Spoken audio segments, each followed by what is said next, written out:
অধীনস্থ কর্মচারীদের সাথে খবরদার খারাপ আচরণ করো না।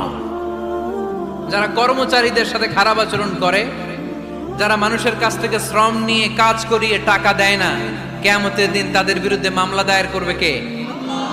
কে করবে? হাদিসে কুদসি সাক্ষী বিষ্ণু ঈসা ইসলাম বলেন, আল্লাহ তাআলা ফরমান, আনা খাসমুহুম সালাসাতুন আনা খাসমুহুম ইয়াউমাল কিয়ামাহ। তিন শ্রেণীর ব্যক্তির বিরুদ্ধে আল্লাহ বলেন, আমি নিজেই কিয়ামতের দিন মামলা দায়ের করব। I will be against them in the day of judgment. Three categories of people, I will be against them in the day of judgment.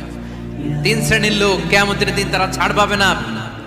আল্লাহ বলেন, আমি নিজেই তাদের বিরুদ্ধে মামলা দায়ের করব। এর মধ্যে এক শ্রেণীর লোক হচ্ছে রাজুলুন ইস্তাআজারা আজিরান ফাস্তাউফা মিনহু ওয়া লাম ইউতি আজরা।